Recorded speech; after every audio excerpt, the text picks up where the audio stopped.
Papa, ne nous traverse pas ce soir. Ne traverse pas mon frère. Ne me traverse pas, ô Père éternel. Visite-nous encore, nous sommes là. Nous sommes face à l'autel. Nous montons sur l'autel.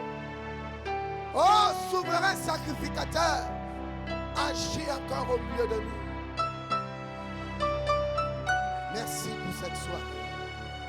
Reçois la louange et l'adoration. Béni sois-tu, Père éternel.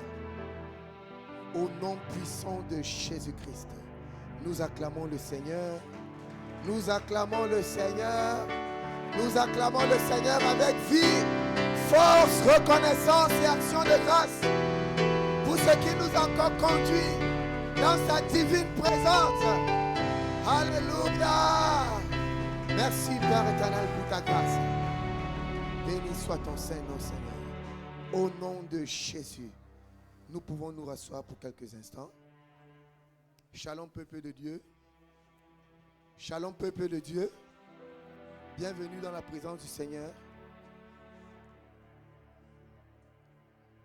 Ce soir, nous rendons grâce à Dieu qui a disposé un de ses serviteurs venu de l'église La Compassion de Kinshasa, le frère Josué, qui est prédicateur à la commune de Bandal. Pendant qu'il arrive, nous acclamons le Seigneur qui l'a conduit jusqu'ici avec joie.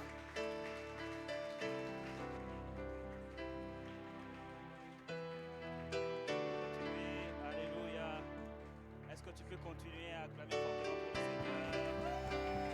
Acclame fortement pour le Seigneur. Ne t'arrête pas d'acclamer. Il mérite de recevoir nos acclamations. Est-ce que quelqu'un peut même pousser des cris de joie? Pousse des cris de joie. Pousse des cris de joie. Des cris de joie. Acclamons fortement pour le Seigneur. Alléluia. Est-ce que je nous salue dans le nom puissant de Jésus-Christ? Alors, salue ton voisin, 2, 3 voisins, dis-lui, ton frère te salue dans le nom puissant de Jésus-Christ. Alléluia. Alors, je vous prie de vous rasseoir, s'il vous plaît. Prenez vos places.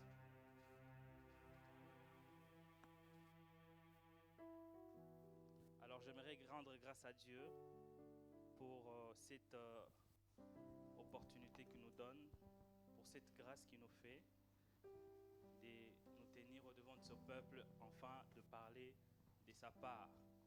Et en même temps,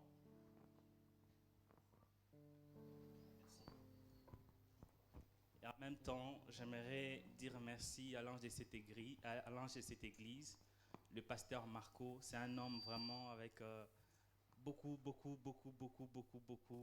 de choses qu'il faut apprendre. Il fut mon encadreur à l'église mère, et voilà qu'il est pasteur. Vraiment, j'ai beaucoup appris de lui. C'est un homme qui a un très bon cœur. J'ai dit vraiment merci au pasteur Marco pour cette marque de confiance.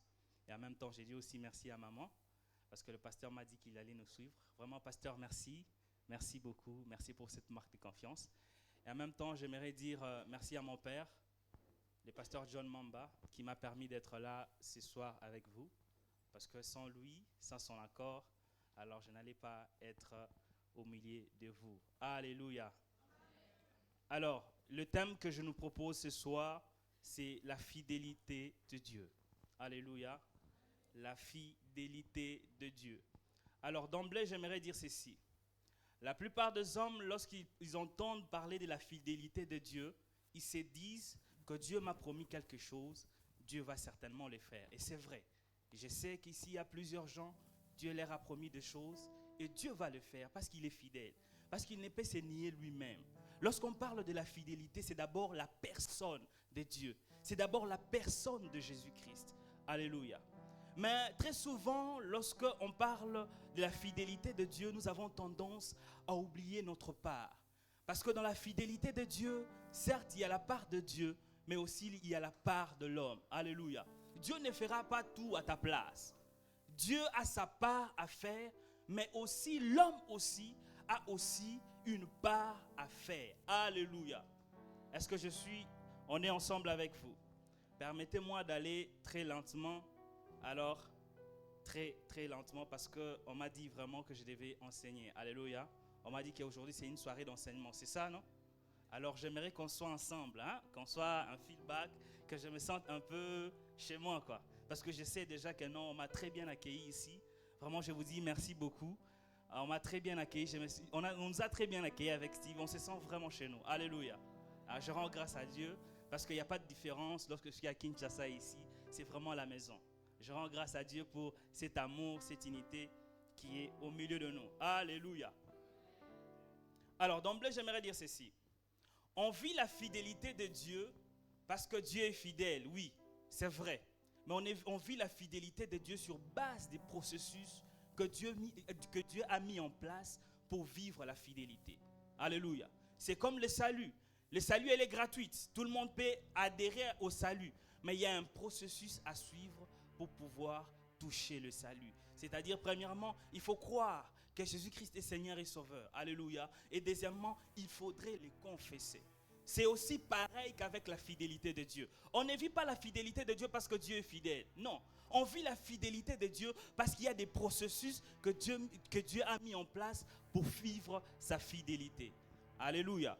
Je suis dans Jérémie, chapitre 1er, verset 12. La Bible dit ceci.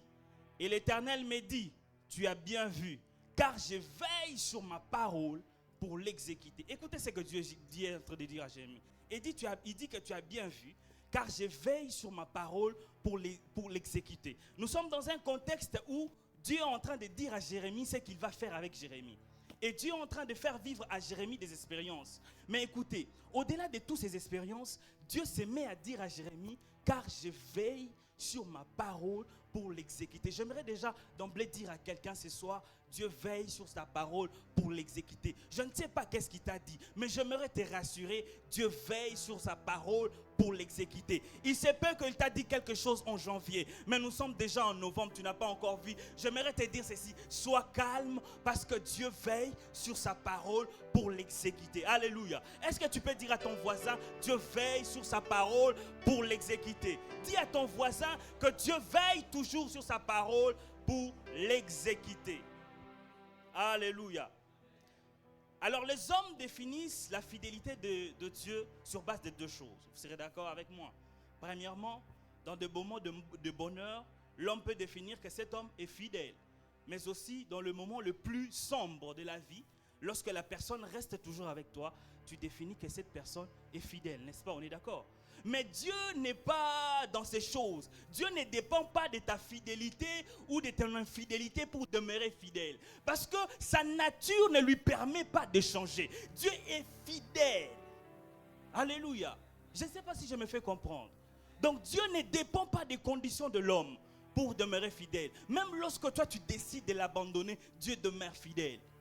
Même lorsque tu changes, Dieu reste fidèle. Même lorsque tu es toujours avec lui, il demeure toujours fidèle. Alléluia. Je suis en train de mettre les bases pour pouvoir monter ensemble avec nous. Alléluia. Alléluia. Alors je disais que Dieu ne dépend jamais des conditions d'un homme pour demeurer fidèle. Dieu peut te dire une parole, mais sur base de ces paroles qu'il t'a dit, il y a des instructions qui marchent avec cette parole. Lorsque toi tu te décides d'aller à gauche, lui reste toujours au point où tu as dit que je ferai de toi un grand homme.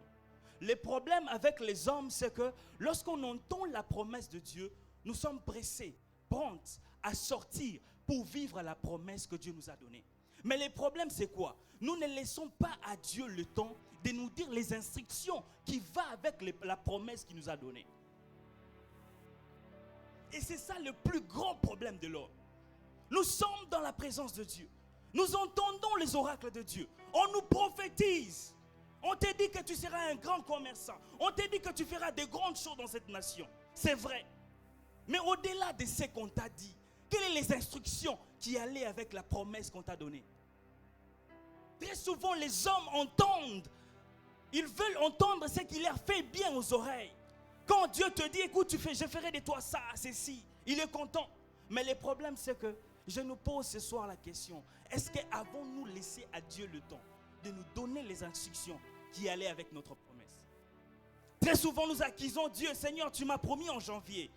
Et voilà, nous sommes en décembre. Mais ma question ce soir est de savoir, Dieu t'a promis en janvier. Dieu t'a dit cette année, je ferai ça et ça avec toi.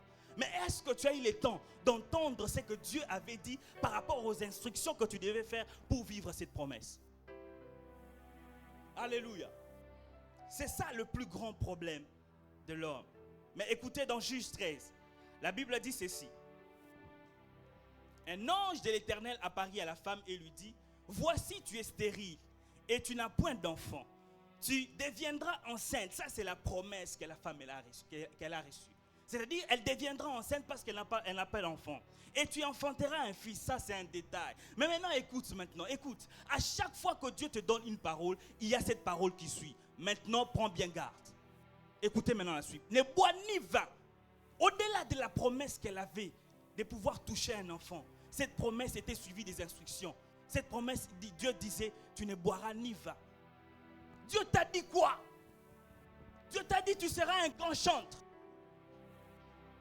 Mais est-ce que tu sais que tu es en train de faire en fonction de la promesse que tu as reçue? Tu es en train de suivre les instructions que Dieu t'a données. Dieu t'a dit quoi? Tu seras un grand prédicateur. Mais Dieu t'a dit, écoute mon fils, tu seras un grand prédicateur. Donne-moi ne fût-ce que 2 jours, chaque jour la nuit. Le fais-tu? Mais nous accusons Dieu de ne pas être fidèle. Nous accusons Dieu de ne pas réagir face aux promesses qu'il nous a données. Pourtant Dieu t'a donné la promesse. Mais est-ce que tu as laissé à Dieu le temps de te dire quelles sont les instructions qui pouvaient garantir ta destinée et qui pouvaient te permettre de vivre la promesse qu'il t'a donnée? Ici, la femme, on montre que la femme, elle a reçu une promesse. Elle était stérile, c'est vrai. Mais la promesse était qu'elle devait avoir un enfant. Mais au-delà de tout ça, elle avait reçu qu'une seule promesse. Mais si on lit les instructions qui est dessus, il y a beaucoup d'instructions. Parce que, écoutez, lorsque vous recevez une promesse, c'est bien. Mais sachez ceci, votre promesse est suivie de beaucoup des instructions. Parce que ce qui est sacré demande beaucoup des instructions. Dieu t'a dit, écoute, tu seras une grande servante de Dieu, mais tu es légère. Dieu t'a dit, je vais t'utiliser puissamment. Mais écoute, il faut que tu enlèves ça. Nous sommes en train de lire ici notre passage de base. Lorsque Dieu est en train de parler à Jérémie, lorsque Dieu est en train de parler à Jérémie, Dieu dit à Jérémie quelque chose. Dieu dit à Jérémie, ne crains pas. Ils sont en train de parler avec Jérémie, dans notre passage de base que nous avons lu dans Jérémie. Mais lorsque on lit tous les textes, nous allons nous rendre compte qu'il y a dans quelque part là, Dieu est en train de dire à Jérémie, ne crains pas. Pourquoi est-ce que Dieu est en train de dire à Jérémie, ne crains pas? Jérémie avait la promesse d'être un grand prophète. Mais Dieu avait détecté que dans Jérémie, il y avait la crainte. Parce que déjà au départ, quand ils sont en train de parler avec Dieu, Jérémie dit à Dieu, je suis un enfant. Déjà ça, c'était la preuve que Jérémie avait peur de parler face aux gens. Jérémie est appelé à être un grand prophète. Mais Jérémie répond à Dieu, je suis un enfant. Et Dieu lui dit, ne crains pas. Écoutez, je vais vous dire quelque chose. Lorsque Dieu vous donne une promesse et qu'il vous donne les instructions face à votre promesse, ces instructions sont là pour pouvoir vous recadrer par rapport à votre promesse. Parce que Jérémie était appelé à être un prophète. Il était appelé à être devant les gens et à parler. Il était appelé à être dans les auditoires et à porter la parole. Mais le problème de Jérémie avait peur. Écoutez, les instructions que Dieu vous donne, ce n'est pas pour vous faire du mal, c'est pour votre bien. Parce que c'est la promesse que vous avez reçue, elle a besoin de ces instructions pour être garantie. Est-ce que je suis en train de parler à quelqu'un? La question que je nous pose ce soir, Dieu t'a donné la promesse, nous sommes en train de finir l'année, c'est bien. Tu as dit que Seigneur, tu m'avais dit ça cette année, mais c'est passé. Ce soir, c'est une soirée où nous devons examiner notre manière, la façon dont nous avons marché toute l'année. Est-ce que nous avons fait complètement ce que Dieu attendait de nous pour vivre la promesse qu'il nous avait donnée? Alléluia. Alléluia. Est-ce que je suis en train de bénir quelqu'un? Est-ce que tu peux fortement acclamer pour le Seigneur?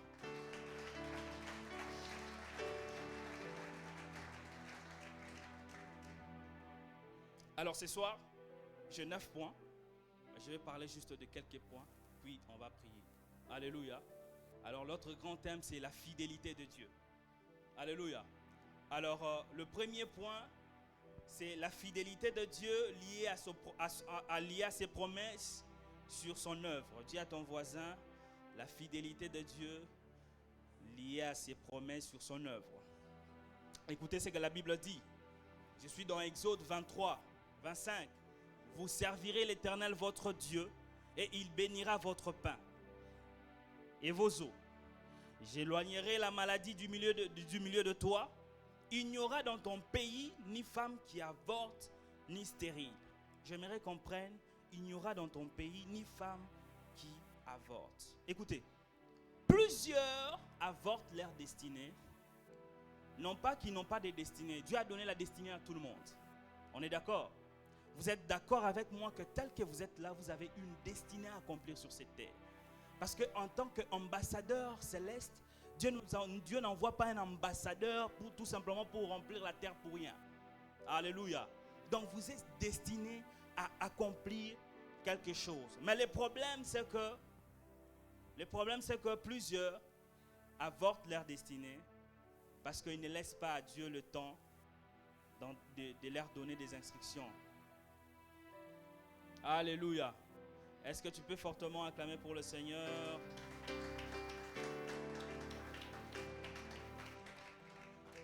Alors, le problème, c'est quoi? Le problème, c'est que il existe la promesse de Dieu liée à son œuvre. Et la promesse de Dieu liée à son œuvre dit ceci. C'est-à-dire, quand tu sers Dieu, on comprend bien, quand j'ai dit la promesse de Dieu liée à son œuvre, c'est-à-dire, cette promesse est liée au fait que tu es en train de servir Dieu. Alléluia. Alléluia. Dieu est fidèle à son œuvre, c'est-à-dire, cette promesse, elle est vivable dans ta vie lorsque tu t'es mis à servir Dieu. Alors la conséquence, la Bible dit quoi? Il n'y aura pas dans ton pays ni femme stérile. Alléluia. Alors j'aimerais dire ceci. Plusieurs avortent leur destinée, ok, parce qu'ils ne donnent pas à Dieu le temps de leur donner les instructions qui vont avec leurs promesses. Plusieurs arrivent à avorter leur destinée parce qu'ils ne sont pas en train de faire d'abord ce que Dieu attend d'eux. Je ne sais pas s'il me fait comprendre. J'ai dit que cette promesse est liée au fait de servir Dieu. C'est-à-dire, pour vivre cette promesse, il faudrait servir Dieu. Et plusieurs viennent à l'église, ils viennent remplir le banc. Mais ils ne veulent pas servir Dieu. Mais ils veulent que Dieu soit fidèle ou que Dieu se manifeste dans leur vie. Écoutez, je vais vous dire quelque chose. Il y a certaines choses que Dieu vous donne tout simplement parce que vous les servez. Plusieurs donnent des offrandes, ok? Plusieurs font des sacrifices, s'attendant à ce que Dieu puisse les exaucer. Mais ils ne sont pas exaucés, pourquoi? Parce qu'ils ne sont pas encore en train de les servir. C'est-à-dire, dans le principe des clés, je ne sais pas ici si vous connaissez les clés, c'est-à-dire prier pour déclencher quelque chose, on est d'accord? S'aimer pour déclencher quelque chose, on est d'accord? Ça nous arrive de faire ça. Faire des sacrifices, gêner, tout ça, pour déclencher quelque chose dans nos vies. Mais il se peut que toi, Dieu ne t'attend pas là. Dieu t'attend lorsque tu les serviras. C'est alors que toutes ces portes-là vont s'ouvrir. C'est ce que la Bible dit ici. La Bible dit, vous servirez l'Éternel votre Dieu et il bénira votre pain et vos eaux. Et j'éloignerai la maladie du milieu de toi. La condition est simple. La condition, c'est des fois de ne pas donner trop d'offrandes. La condition, c'est des fois de ne pas trop jeûner. La condition est simple. Sers l'Éternel. Plusieurs ne reçoivent pas la promesse de Dieu. Ok? Non pas que Dieu est infidèle ou Dieu les a menti. Non, Dieu ne peut pas mentir. Au départ, j'ai dit que Dieu ne peut pas se nier. Parce que lorsqu'il faut parler de la fidélité, Dieu est fidèle. C'est-à-dire quand on dit Dieu est fidèle, c'est sa personne. Ok? C'est sa personne. Par exemple, Dieu est omniscient. Ok? Dieu est omniprésent. Ce sont ses attributs. Il ne peut pas te mentir. Mais le problème, c'est quoi? Le problème, c'est de savoir qu'est-ce que Dieu attend de moi dans cette saison pour pouvoir obtenir la promesse qu'il m'a donnée. Plusieurs se plaignent. Seigneur, il y a eu ça, il y a eu ça. Seigneur, voilà, je suis stérile. Voilà, mon travail ne marche pas. Mais ma question est celle-ci. Es-tu en train de passer du temps à l'église ou tu sers vraiment l'Éternel? Parce qu'il est possible de venir à l'église et de ne pas servir l'Éternel. Il est possible d'être dans un département, mais de ne pas servir l'Éternel. Et c'est pourquoi plusieurs chrétiens sont bloqués. Il prétend être au protocole, mais il ne sert pas Dieu de tout son cœur. Il prétend chanter pour le Seigneur, mais lorsque Dieu le voit, Dieu voit que cette personne n'a pas encore commencé à me servir. Et Dieu s'est dit, j'ouvrirai ses portes lorsqu'il va vraiment se décider de me servir. J'ouvrirai sa matrice lorsqu'il va se décider de me servir. J'ouvrirai ses finances lorsqu'il va se décider de me servir. Et c'est ce que la Bible dit. Vous servirez l'Éternel votre Dieu et il bénira vos eaux. Il bénira vos pains. Plusieurs bénédictions sont attachées au fait de servir l'Éternel. Nous sommes là en train de courir derrière les prophètes, en train de courir derrière les gens, en train de courir derrière des sacrifices, alors que la clé est très simple. Sers l'Éternel. Ce soir, je suis venu encore encourager quelqu'un. Sers l'Éternel. Ne remplis pas les bancs de l'église inutilement. Dieu ne t'a pas envoyé dans une église pour remplir inutilement le banc de l'église. Écoutez ce qui arrive lorsque Dieu voit les figuiers. Ce n'était pas encore la saison du figuier. Mais Jésus avait faim. Et quand il vient, il voit qu'il n'y avait pas de fruits. Jésus maudit les figuiers. Et plusieurs sont comme ça. Je ne dis pas que Dieu maudit. Mais je dis qu'utiliser la place inutilement à l'église, tu es en train de consommer inutilement la place de l'église. Ces figuiers consommaient inutilement la terre. Alléluia. Est-ce que je suis en train de bénir quelqu'un? Il y a des portes qui veulent s'ouvrir. Dieu me dit ce soir, je vais ouvrir les portes dans la vie d'une personne. Mais j'ai besoin que cette personne me serve de tout son cœur. Il y a des gens qui sont en train d'être là à l'église, mais qui ne servent pas l'Éternel de tout leur cœur. Il est à l'église, il vient à l'église, il s'habille bien, il fait les choses bien. Mais il ne sert pas Dieu. Lorsque Dieu te le voit, il dit ce qu'il fait. Non, ça ne m'honore pas, ça ne m'honore pas. Et Dieu veut bénir quelqu'un ce soir. Mais il dit ceci. Il y a la clé. Dieu est en train de te donner la clé ce soir. La clé, c'est deux fois, c'est de servir l'Éternel. Alléluia. Est-ce que je suis en train de bénir quelqu'un? Est-ce que si je suis en train de bénir quelqu'un, est-ce que tu peux acclamer fortement pour le Seigneur?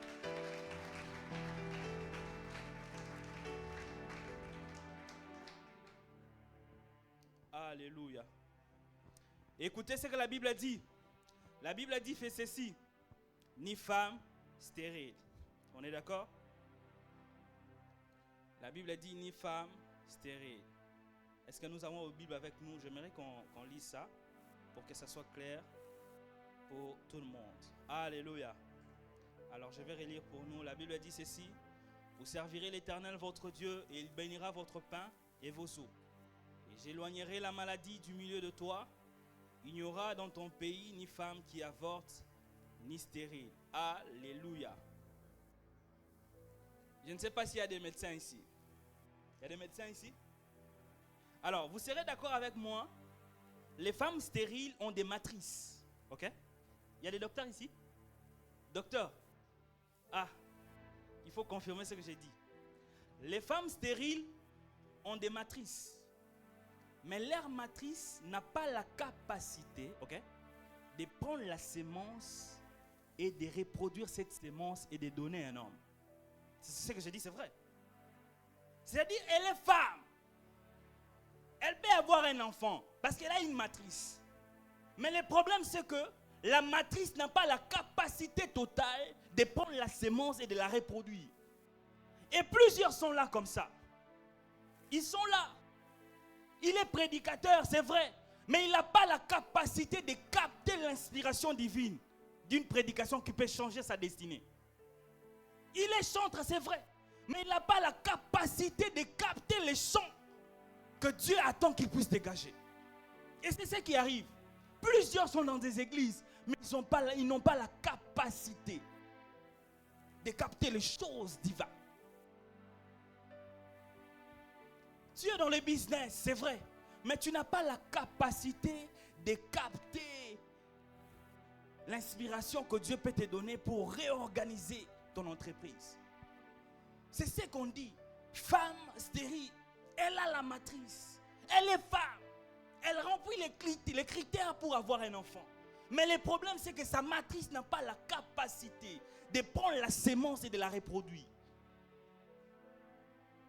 Et c'est ce qui arrive chez plusieurs personnes. Ils ont des grâces. Ils ont beaucoup de choses.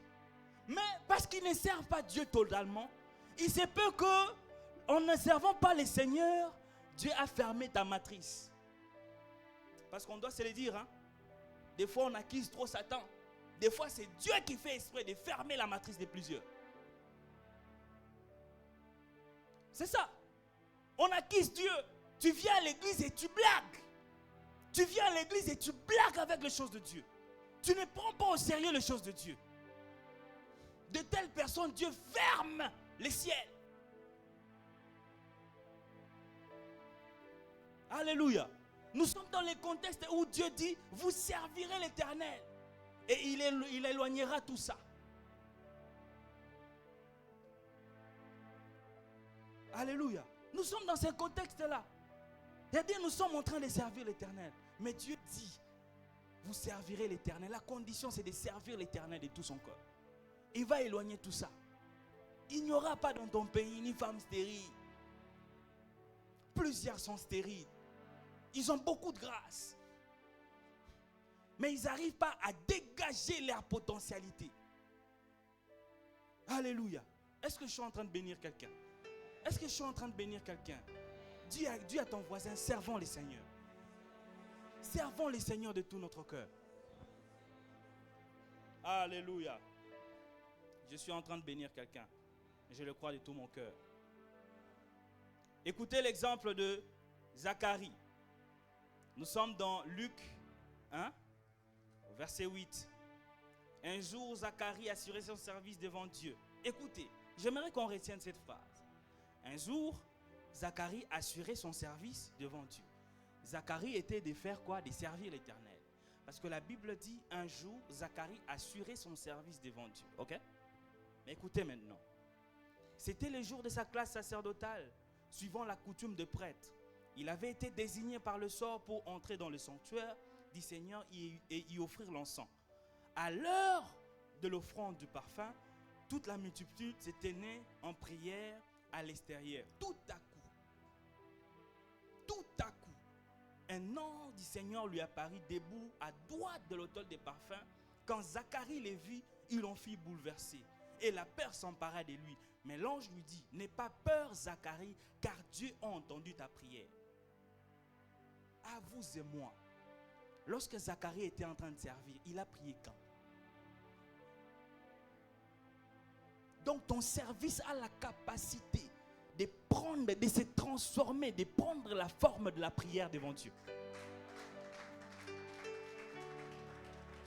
Alléluia. Et dans ce contexte, dans ce passage ici, on se rend compte que Zacharie, sa femme était stérile. Sa femme était stérile.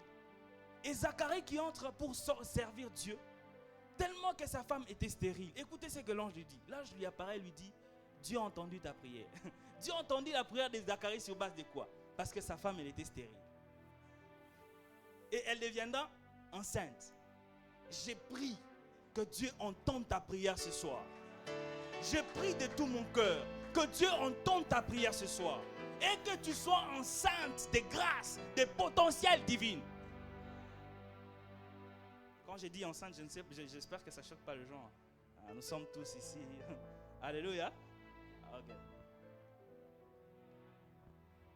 Zacharie, qui était en train de servir l'Éternel, mais son service a trouvé la capacité de se transformer en prière. Les services. Tu sers tellement Dieu, Dieu dit non. C'est qui? Il me sert très bien ses fils. Michael, Gabriel, non, descendez. Il a quoi comme problème? Faites sortir son dossier de Céleste. Ah, il a un problème d'enfant. Ah, réglez ça.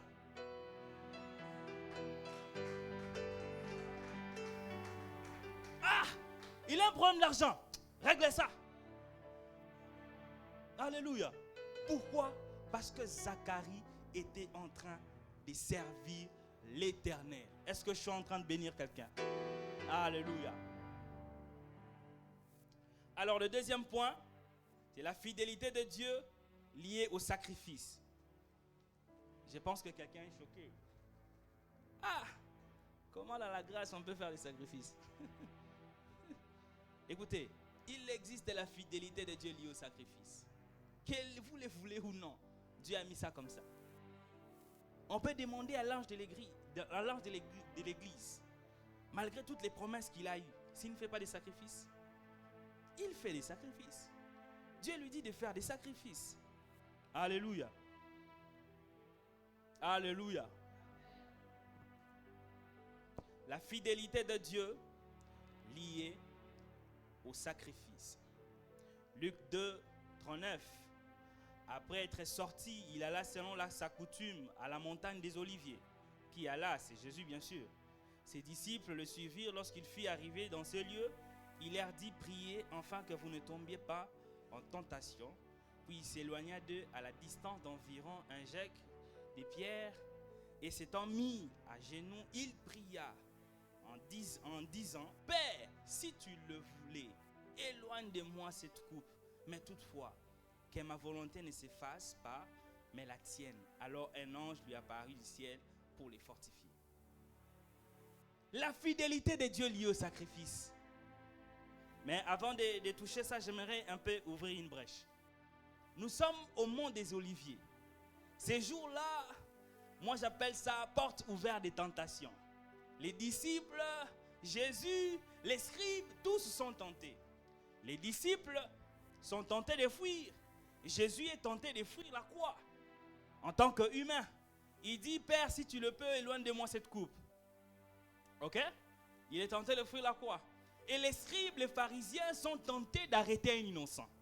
Mais Jésus qui a compris que ces jours ici au mont des Oliviers, c'est une journée de tentation. Il dit aux disciples: priez afin de ne pas succomber dans la tentation. J'aimerais dire ceci: peu importe la promesse que Dieu t'a donnée, tu as besoin de la prière. Parce que la prière va t'aider à tenir.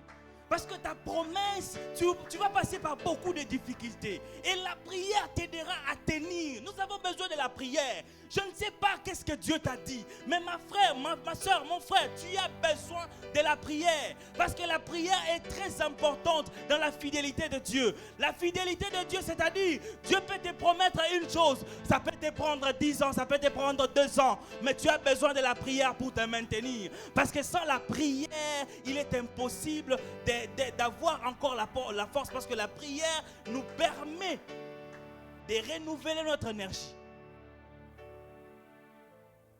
Et ces jours-là, c'était comme ça. Tout le monde était tenté. J'appelle ça porte ouverte des tentations.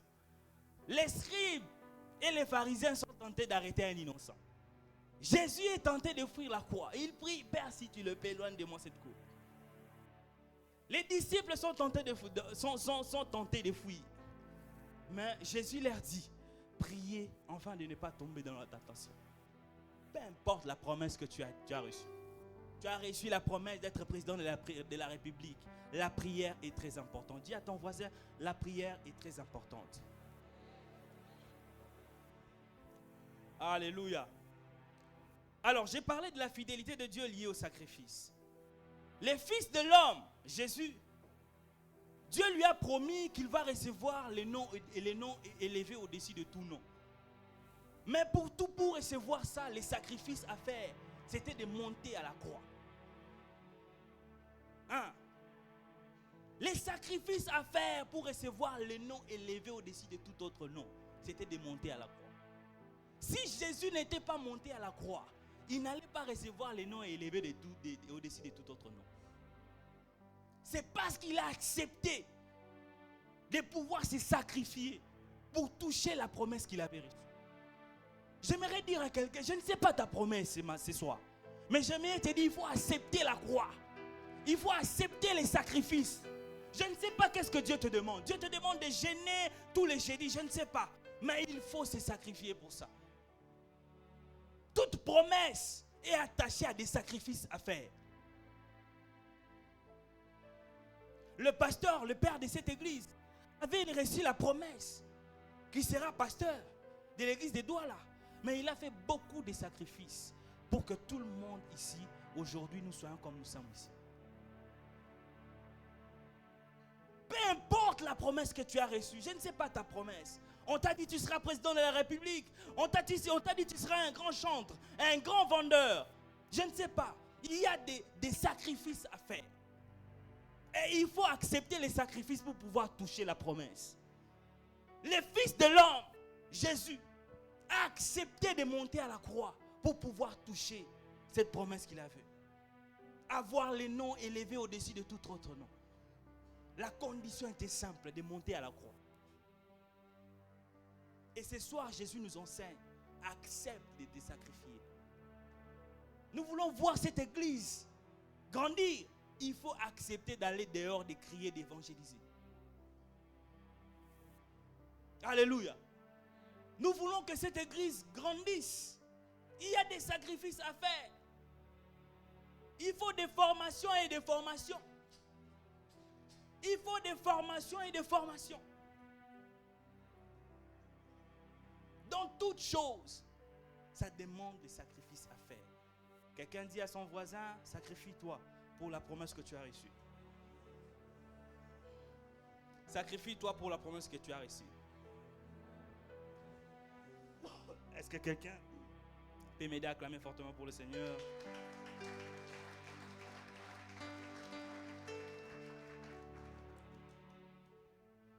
Alléluia.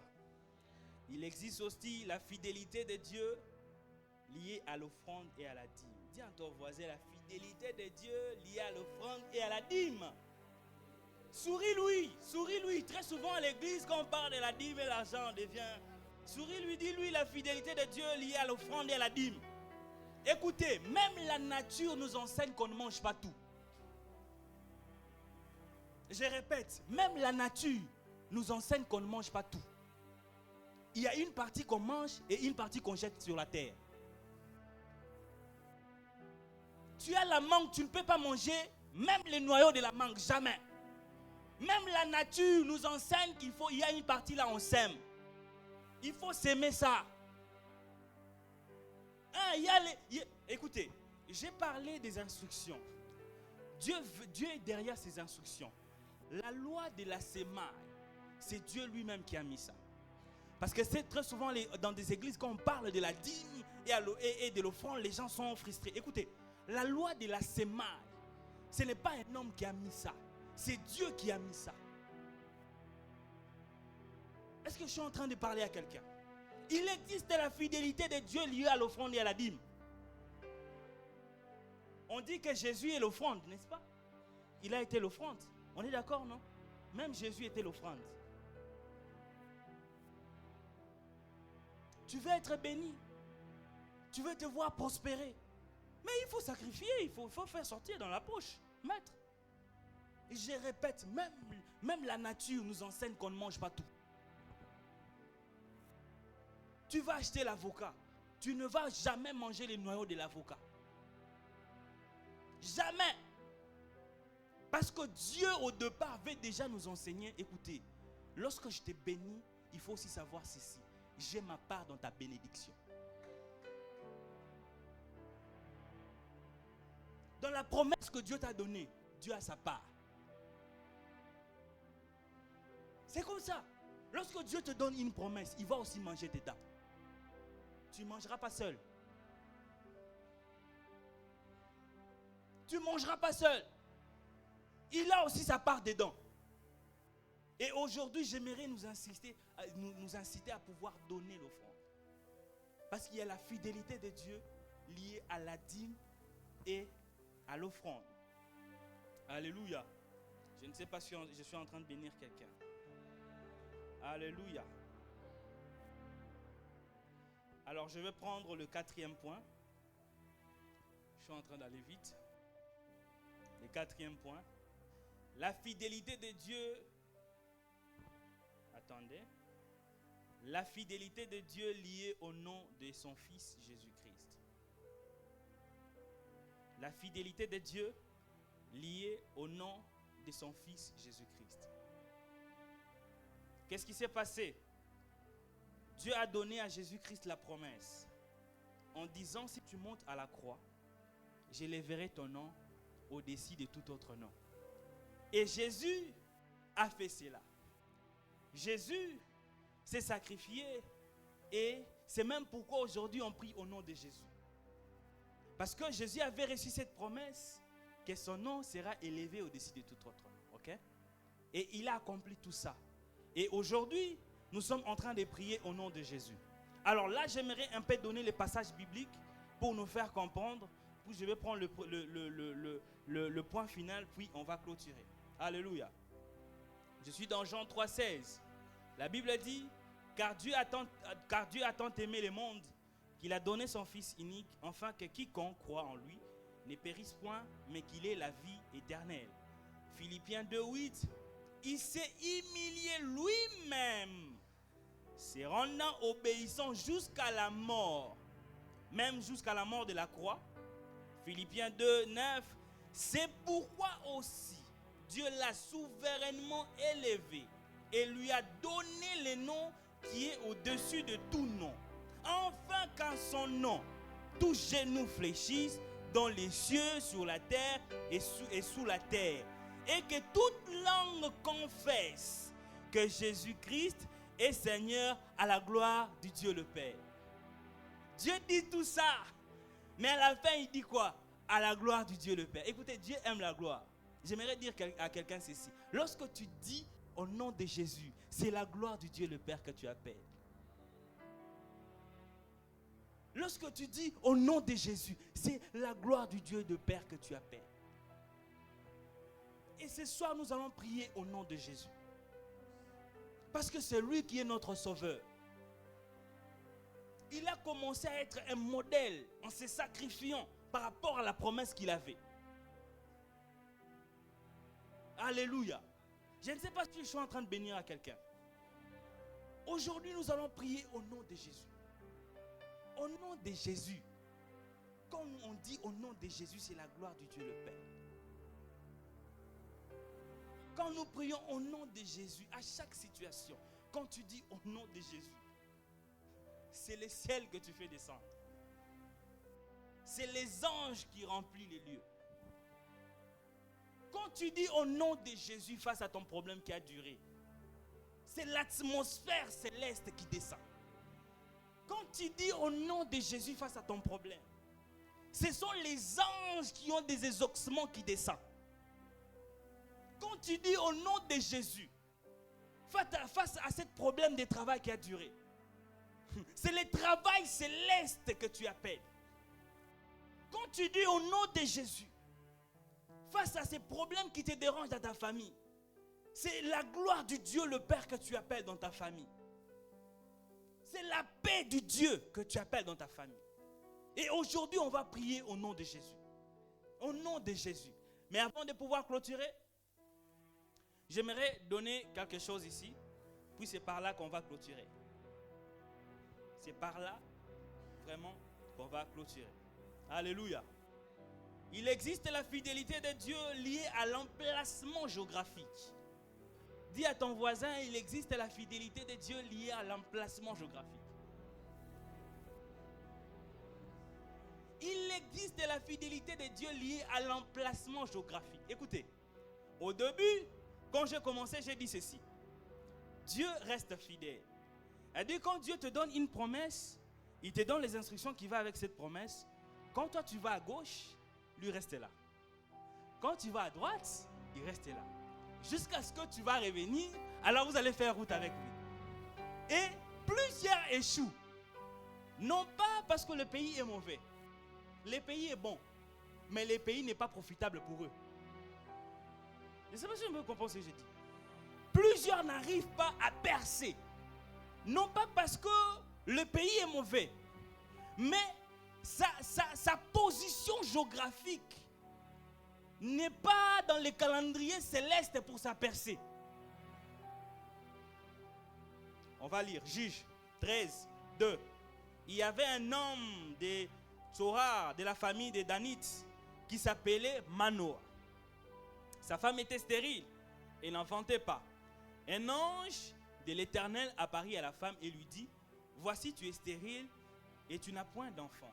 Tu deviendras enceinte et tu enfanteras un fils.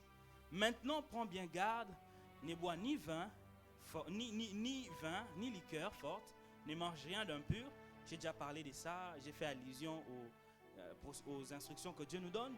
Car tu vas devenir enceinte et tu enfanteras un fils. Les rasoirs, tout ça, ce sont les instructions que Dieu donne. Les rasoirs ne passera point sur sa tête parce que cet enfant sera consacré à Dieu dès le ventre de sa mère. Et ce sera lui qui commencera à délivrer Israël de la main des Philistins. La femme alla dire à son mari, un homme de Dieu est venu vers moi. Et il avait l'aspect d'un ange de Dieu. Un aspect redoutable. Je ne lui ai pas demandé d'où il était. Il ne m'a pas fait connaître son nom. Mais il m'a dit, tu deviendras enceinte et tu enfanteras un fils. Et maintenant ne bois ni vin ni liqueur forte. Ne mange rien d'impur. Parce que cet enfant sera consacré à Dieu de le ventre de sa mère jusqu'au jour de sa naissance. Manoah fit cette prière à l'Éternel. Ah Seigneur, que l'homme de Dieu que tu as envoyé vienne encore vers nous et qu'il nous enseigne ce que nous devons faire pour qu'il naisse. Pour que, il dit quoi? Pour qu'il naisse. Bon, ici c'est mal écrit. 13. Dieu exauça la prière de Manoah et l'ange de l'Éternel vint vers la femme et était assis dans un champ et Manoah son mari n'était pas avec elle. Ce n'est pas la femme qui a fait la prière. C'est Manoah qui a fait la prière. Que l'homme qui était venu revienne encore. Et dans la situation géographique céleste, Manoah devait être au champ. Mais ces jours-là, Manoah n'était pas au champ. Parce que Manoah était un paresseux. Il a développé la paresse. C'est-à-dire lorsqu'il y a une promesse que Dieu vous a donnée, il y a un temps, un lieu et des détails que Dieu donne à l'ange. C'est-à-dire l'ange qui avait les informations de Manoah. C'est-à-dire ces jours-là, Manoah devait être au champ. Mais ces jours-là, Manoah a décidé de ne pas aller au champ. Et plusieurs ici sont comme ça. Il y a des jours comme ça où Dieu t'attend à l'église. Mais toi, tu te décides de dormir à la maison. Tu as prié toute la nuit. Seigneur, fais-moi, donne-moi un signe, donne-moi ceci. Mais Dieu donne à l'ange tous les détails de ta visitation. Parce que les anges ne sont pas omniscients. Ils ne connaissent pas tout. C'est Dieu qui connaît tout. Et lorsque Dieu doit envoyer un ange, il donne les détails complets de la personne vers laquelle l'ange doit venir. Et l'ange que Dieu avait envoyé à Manoah avait tous les détails de Manoah. Et l'autre détail que l'ange détenait, c'était que Manoah sera au champ. Mais ces jours-là, Manoah n'était pas au champ. Plusieurs ratent leur visitation parce que leur positionnement géographique n'est pas conforme aux informations que le ciel a. Par rapport à ton business qui ne marche pas, ton commerce qui ne marche pas, est-ce que tu as consulté le ciel que là où tu as déposé ça, c'est là que ça devait être? Est-ce que par rapport à la grâce, au potentiel que tu as, est-ce que Dieu t'avait dit d'être au protocole? Plusieurs n'arrivent pas à saisir leur visitation parce que leur positionnement n'est pas conforme au positionnement céleste. C'est Manoah qui prie, ce n'est pas la femme. Parce que l'ange est déjà apparu à la femme. La femme a toutes les informations. Il donne à Manoah son mari. Mais Manoah prie, l'homme qui nous a visités revienne et pour nous donner des informations. Et ça s'est passé 2 fois ou 3 fois dans ces passages. Vous imaginez? Manoah qui rate 2 fois la visitation de Dieu parce qu'il devait être au champ. Mais il n'était pas là. Ma question je te pose ce soir. Dieu t'a dit d'être où? Est-ce que là où tu es là, c'est là que Dieu t'avait dit d'être? Et tu veux accuser Dieu de ne pas agir. C'est ça le problème. Nous prions. Mais lorsqu'il s'agit de travailler, nous ne voulons pas travailler. C'était le cas de Manoah. Parce qu'à leur temps, les femmes n'allaient pas au champ seules. Les femmes étaient toujours accompagnées de leur mari. C'était comme ça dans leur temps. Mais ces jours-là, 2 fois ou 3 fois de suite, Manoah n'était pas au champ. Jusqu'à ce que la dernière fois, quand l'ange apparaît à la femme court vite appeler Manoah pour dire Manoah viens au champ. L'homme qui m'avait visité 2 fois est encore revenu. C'est là que Manoah quitte rapidement sa maison pour venir.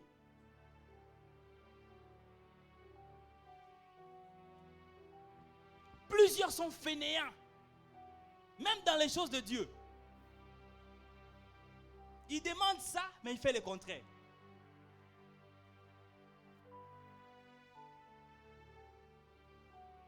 Il demande la puissance, mais il est trop léger dans son caractère.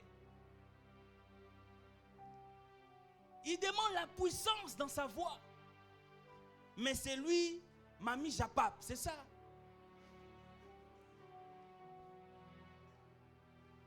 Il veut bien chanter, mais c'est lui, Mami Japap. C'était ça le cas de Manoah. Il demande quelque chose, mais lorsqu'il s'agit de se conformer à ça, parce que moi je me dis, Manoah, tu as les informations 2 fois que l'ange a visité au champ. Mais cette fois-ci, quand ta femme va au champ, va avec elle. Pourquoi tu ne pars pas? Pourquoi tu ne pars pas au champ avec ta femme? Manoah a développé la paresse. Et ce soir, je suis en train de prier que Dieu t'aide à ne pas rater sa visitation. Et je prie de tout mon cœur que ce soir, tu seras visité par Dieu. Est-ce que tu peux te lever et acclamer fortement pour le Seigneur? Lève-toi et acclame fortement pour le Seigneur. Élève ta voix, prie. Demande à Dieu, Seigneur, ce soir, j'ai entendu ta parole. Tu m'as parlé des instructions. Certes, tu m'as donné la promesse. Mais tu m'as donné la promesse. Mais donne-moi les instructions qui vont avec cette promesse. Mais au-delà de ça, Père, permets-moi de ne pas rater ma visitation. Est-ce que les voix peuvent s'élever, commencer à prier? Les voix peuvent s'élever, commencer à prier. Élève ta voix, prie, prie, prie, prie, prie, prie, prie, prie, prie, prie, prie. Élève ta voix, prie. Élève ta voix, prie. Demande à Dieu, Seigneur, ce soir, je n'aimerais pas rater ma visitation. Ce soir, j'aimerais toucher ma visitation. Ce soir, j'aimerais toucher ce que tu as prévu pour moi. Est-ce que les voix peuvent s'élever, commencer à prier? Élève ta voix, prie, prie, prie, prie, prie, prie.